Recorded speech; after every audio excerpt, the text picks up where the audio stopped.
नमस्ते दोस्तों, तो आइए अब हम रामायण की कहानी की शुरुआत करते हैं तथा इनके बालकांड से शुरू करते हैं। अगर आप रामायण की सारी कहानियां देखना चाहते हैं तो हमारे चैनल से जुड़े रहे तथा नए हैं तो कृपा करके हमारे चैनल को सब्सक्राइब कर दे ताकि हमारी और भी कहानियां सबसे पहले आप तक पहुंचे। धन्यवाद। तो अब कथा प्रारंभ करते हैं। तो सुनिए, कौशल प्रदेश, जिसकी स्थापना वैवस्वत मनु ने की थी, पवित्र सरयू नदी के तट पर स्थित है।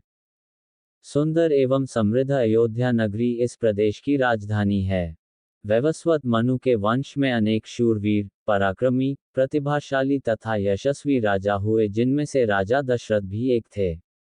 राजा दशरथ वेदों के मर्मज्ञ, धर्मप्राण, दयालु, रणकुशल और प्रजापालक थे। उनके राज्य में प्रजा कष्टरहित, सत्यनिष्ठ एवं ईश्वर भक्त थी। उनके राज्य में किसी का किसी के भी प्रति द्वेष भाव का सर्वथा अभाव था। एक दिन दर्पण में अपने कृष्णवर्ण केशों के मध्य एक श्वेत रंग के केश को देखकर महाराज दशरथ विचार करने लगे कि अब मेरे यौवन के दिनों का अंत निकट है और अब तक मैं निसंतान हूँ। मेरा वंश आगे कैसे बढ़ेगा तथा किसी उत्तराधिकारी के अभाव में राज्य का क्या होगा। इस प्रकार विचार करके उन्होंने पुत्र प्राप्ति हेतु पुत्रेष्ठी यज्ञ करने का संकल्प किया। अपने कुलगुरु वशिष्ठ जी को बुलाकर उन्होंने अपना मंतव्य बताया तथा यज्ञ के लिए उचित विधान बताने की प्रार्थना की। उनके विचारों को उचित तथा युक्तियुक्त जानकर गुरु वशिष्ठ जी बोले, हे राजन, पुत्रेष्ठी यज्ञ करने से अवश्य ही आपकी मनोकामना पूर्ण होगी, ऐसा मेरा विश्वास है। अतः आप शीघ्रातिशीघ्र अश्वमेध यज्ञ करने तथा इसके लिए एक सुंदर श्यामकर्ण अश्व छोड़ने की व्यवस्था करें।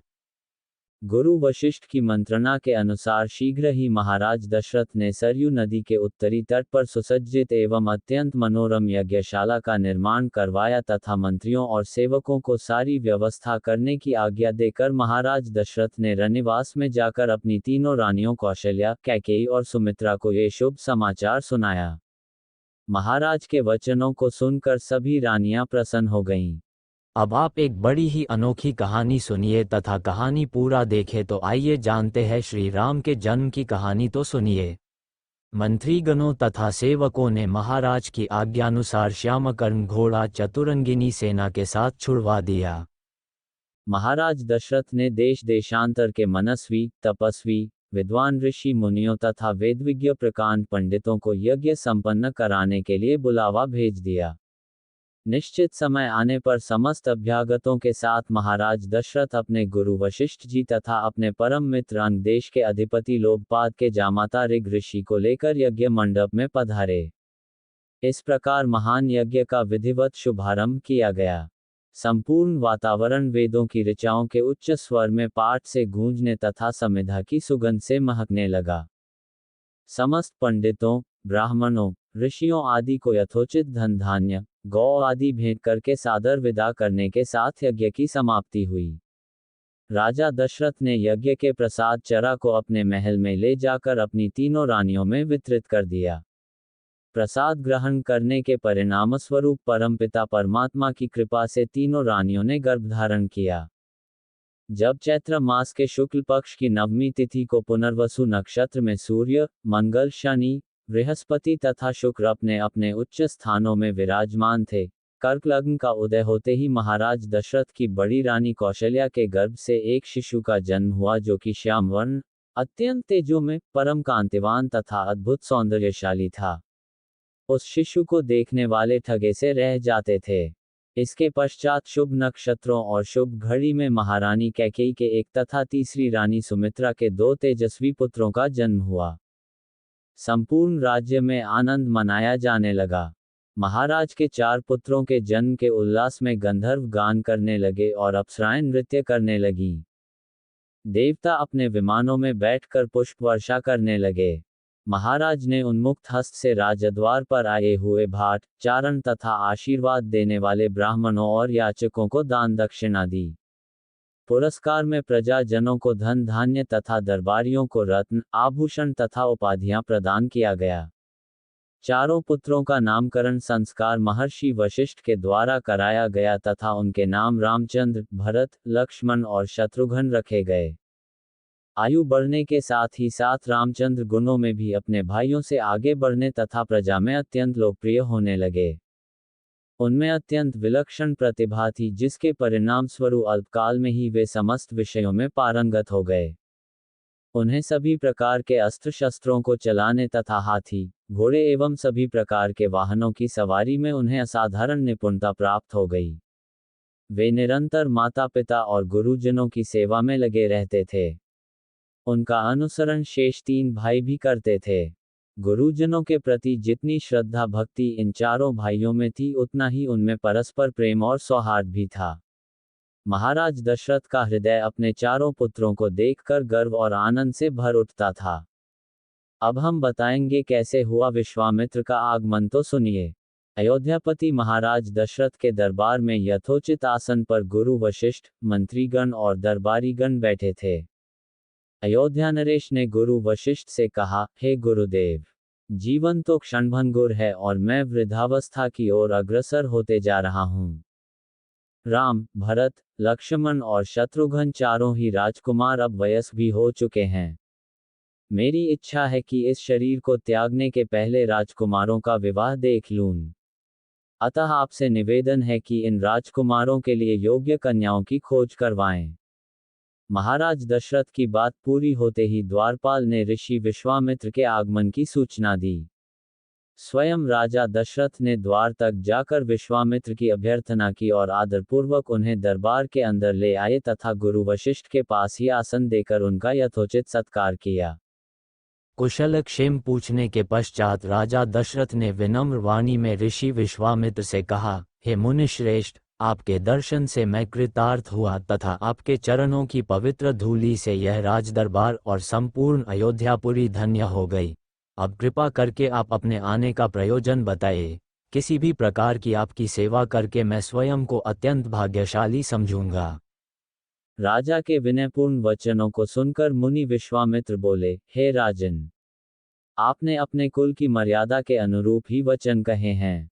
इक्ष्वाकु वंश के राजाओं की श्रद्धा भक्ति गौ, ब्राह्मण और ऋषि मुनियों के प्रति सदैव ही रही है। मैं आपके पास एक विशेष प्रयोजन से आया हूँ, समझिए कि कुछ मांगने के लिए आया हूँ। यदि आप मुझे वांछित वस्तु देने का वचन दें तो मैं अपनी मांग आपके सामने प्रस्तुत करूँ। आपके वचन न देने की दशा में मैं बिना कुछ मांगे ही वापस लौट जाऊंगा। महाराज दशरथ ने कहा, हे ब्रह्मर्षि, आप निसंकोच अपनी मांग रखें। संपूर्ण विश्व जानता है कि रघुकुल के राजाओं का वचन ही उनकी प्रतिज्ञा होती है। आप मांग तो मैं अपना शीश काट कर भी आपके चरणों में रख सकता हूँ। उनके इन वचनों से आश्वस्त ऋषि विश्वामित्र बोले, राजन, मैं अपने आश्रम में एक यज्ञ कर रहा हूँ। इस यज्ञ के पूर्णाहुति के समय मारीच और सुबाहु नाम के 2 राक्षस आकर रक्त, मांस आदि अपवित्र वस्तुएं यज्ञ वेदी में फेंक देते हैं। इस प्रकार यज्ञ पूर्ण नहीं हो पाता। ऐसा वे अनेक बार कर चुके हैं। मैं उन्हें अपने तेज से श्राप देकर नष्ट भी नहीं कर सकता, क्योंकि यज्ञ करते समय क्रोध करना वर्जित है। मैं जानता हूं कि आप मर्यादा का पालन करने वाले ऋषि मुनियों के हितैषी एवं प्रजावत्सल राजा हैं। मैं आपसे आपके ज्येष्ठ पुत्र राम को मांगने के लिए आया हूं, ताकि वह मेरे साथ जाकर राक्षसों से मेरे यज्ञ की रक्षा कर सके और मेरा यज्ञानुष्ठान निर्विघ्न पूरा हो सके। मुझे पता है कि राम आसानी के साथ उन दोनों का संहार कर सकते हैं, अतः केवल 10 दिनों के लिए राम को मुझे दे दीजिए। कार्य पूर्ण होते ही मैं उन्हें सकुशल आपके पास वापस पहुंचा दूंगा। विश्वामित्र की बात सुनकर राजा दशरथ को अत्यंत विषाद हुआ। ऐसा लगने लगा कि अभी वे मूर्छित हो जाएंगे। फिर स्वयं को संभाल कर उन्होंने कहा, मुनिव, राम अभी बालक है। राक्षसों का सामना करना उसके लिए संभव नहीं होगा। आपके यज्ञ की रक्षा करने के लिए मैं स्वयं ही जाने को तैयार हूँ।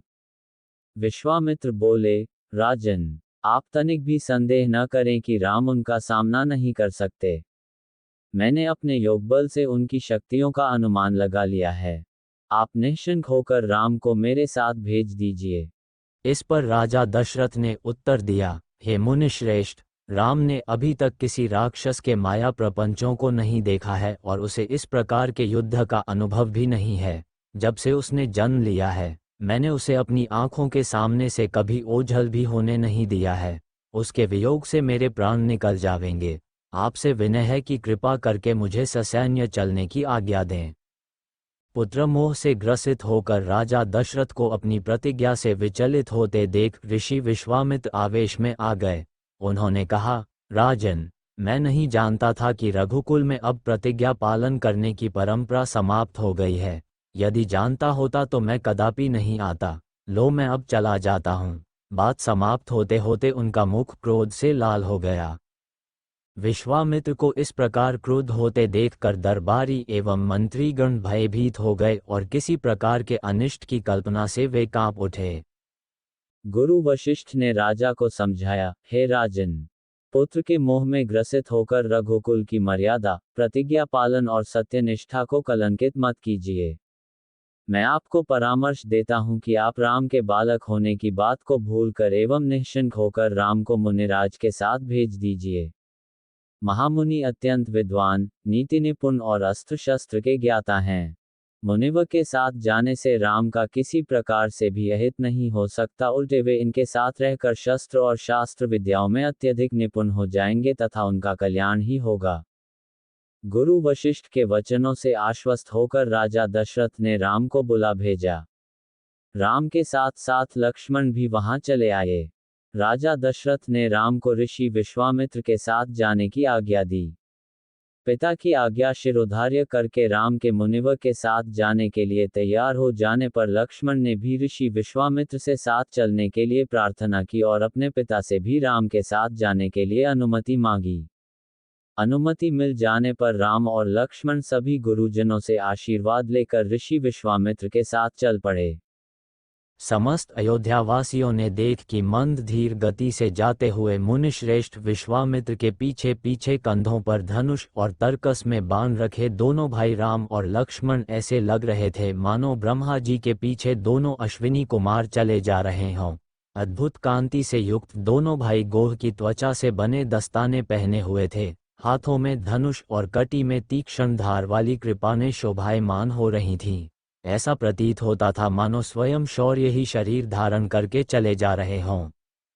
लता विटपों के मध्य से होते हुए 6 कोस लंबा मार्ग पार करके वे पवित्र सरयू नदी के तट पर पहुंचे। मुनि विश्वामित्र ने स्नेहयुक्त मधुर वाणी में कहा, हे वत्स, अब तुम लोग सरयू के पवित्र जल से आचमन स्नानादि करके अपनी थकान दूर कर लो, फिर मैं तुम्हें प्रशिक्षण दूंगा। सर्वप्रथम मैं तुम्हें बला और अतिबला नामक विद्याएं सिखाऊंगा। इन विद्याओं के विषय में राम के द्वारा जिज्ञासा प्रकट करने पर ऋषि विश्वामित्र ने बताया, ये दोनों ही विद्याएं असाधारण हैं। इन विद्याओं में पारंगत व्यक्तियों की गिनती संसार के श्रेष्ठ पुरुषों में होती है। विद्वानों ने इन्हें समस्त विद्याओं की जननी बताया है। इन विद्याओं को प्राप्त करके तुम भूख और प्यास पर विजय पा जाओगे। इन तेजोमय विद्याओं की सृष्टि स्वयं ब्रह्मा जी ने की है।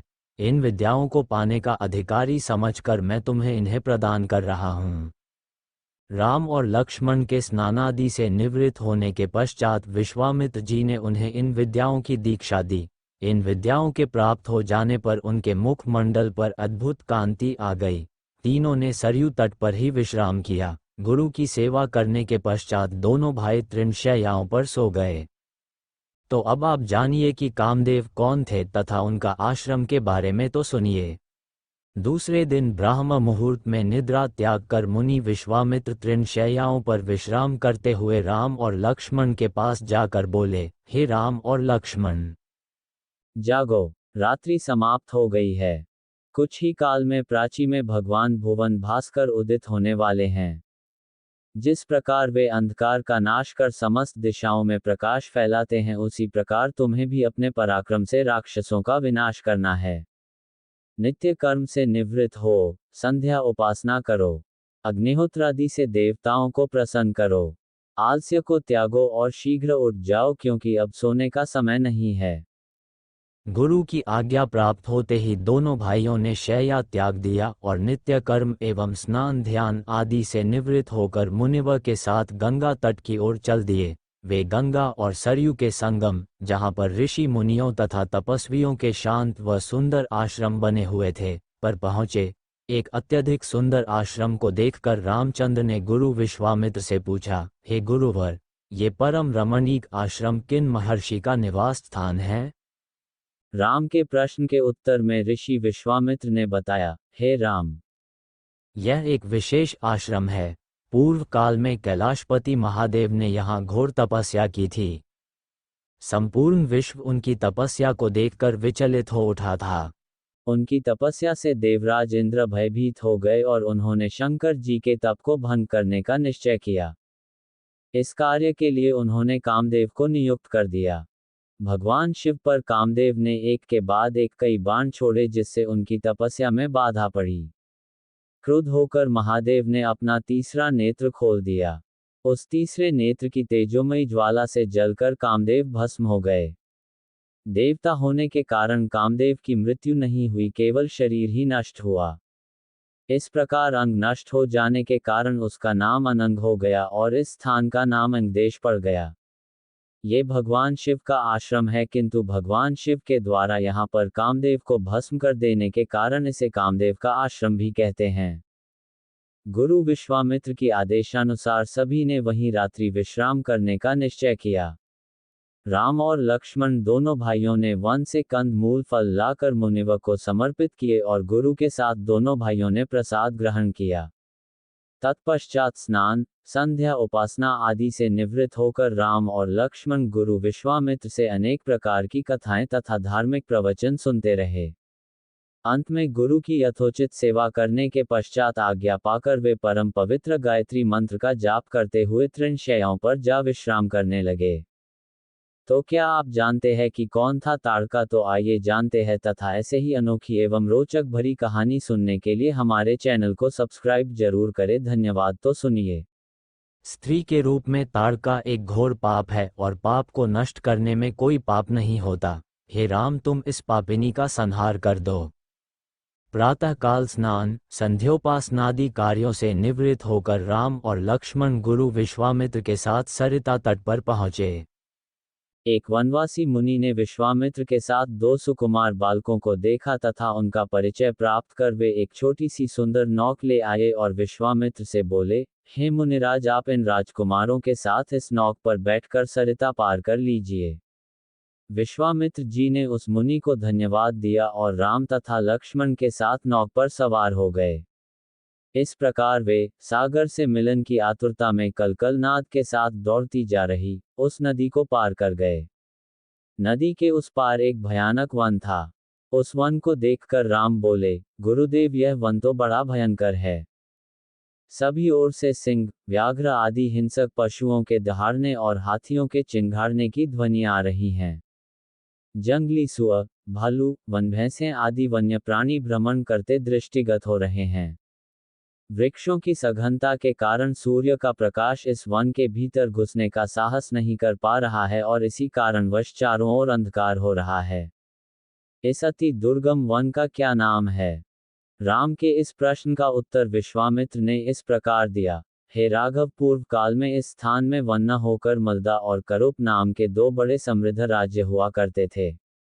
दोनों ही राज्य ऊंची ऊंची अट्टालिकाओं, वीथिकाओं तथा सुंदर पथों से सुशोभित थे तथा धन धान्य और समृद्धि से परिपूर्ण थे।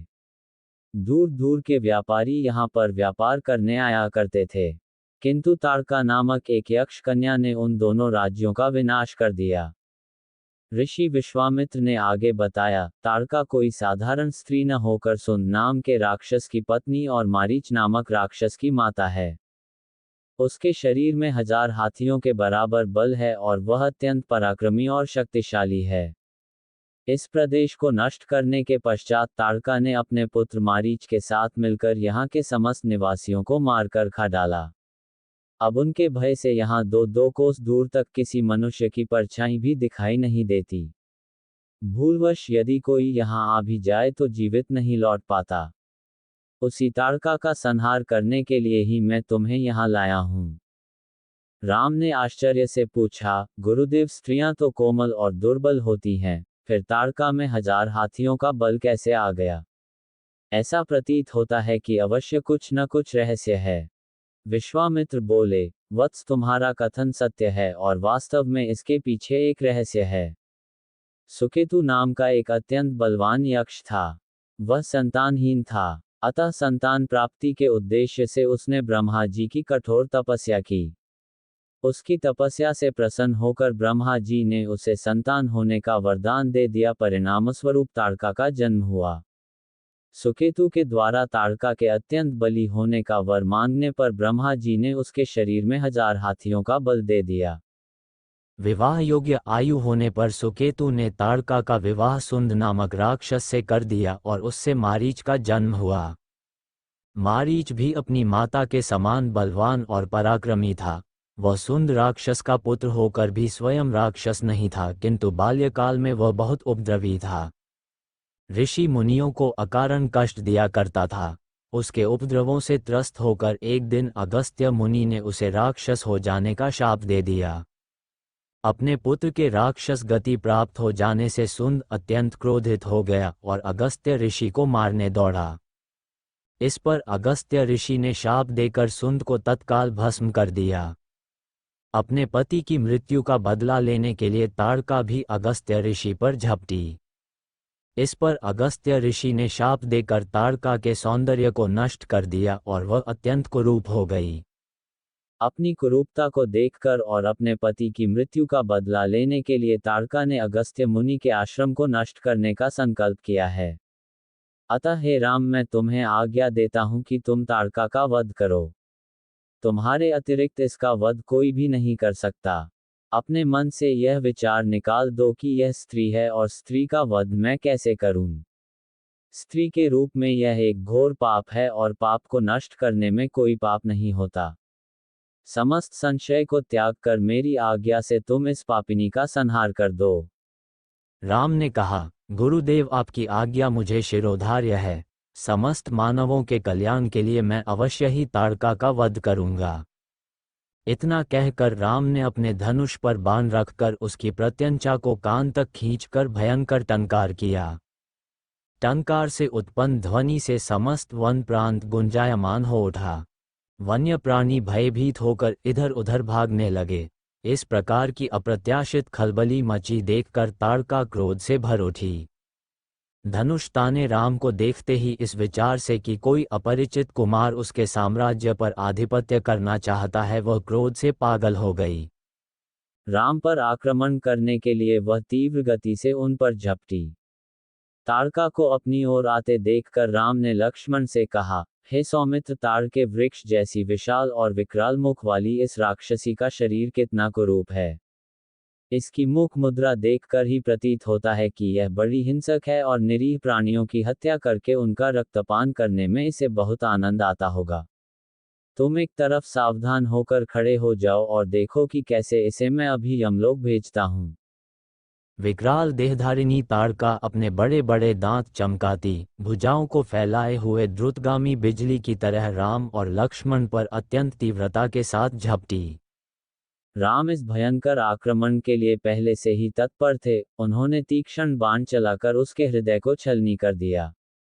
उसके वक्षस्थल से गर्म गर्म रक्त की धारा प्रवाहित हो उठी। वह आक्रमण करने के लिए पुनः टूट पड़े। इससे पूर्व ही राम ने एक और बाण चला दिया जो सीधे उसके वक्ष में जाकर लगा। वह पीड़ा से चीखती हुई चक्कर खाकर भूमि पर गिर पड़ी और अगले ही क्षण उसके प्राण पखेरु उड़ गए। राम के इस रणकौशल और ताड़का की मृत्यु से ऋषि विश्वामित्र अत्यंत प्रसन्न हुए। उनके मुख से रामचंद्र के लिए आशीर्वचन निकलने लगे। गुरु की आज्ञा से वहीं पर सभी ने रात्रि व्यतीत किया। प्रातःकाल उन्होंने देखा कि ताड़का के आतंक से मुक्ति पा जाने के कारण उस वन की भयंकरता और विकरालता समाप्त हो चुकी है। कुछ समय तक उस वन की शोभा निहारने के उपरांत स्नान पूजन से निवृत्त होकर वे महर्षि विश्वामित्र के आश्रम की ओर चल पड़े। हमारी और भी आध्यात्मिक एवं अनोखी कहानियां देखने के लिए हमारे चैनल पर जाएं तथा हमारे चैनल को सब्सक्राइब करके रखें तथा वीडियो अच्छा लगे तो लाइक जरूर करें। धन्यवाद।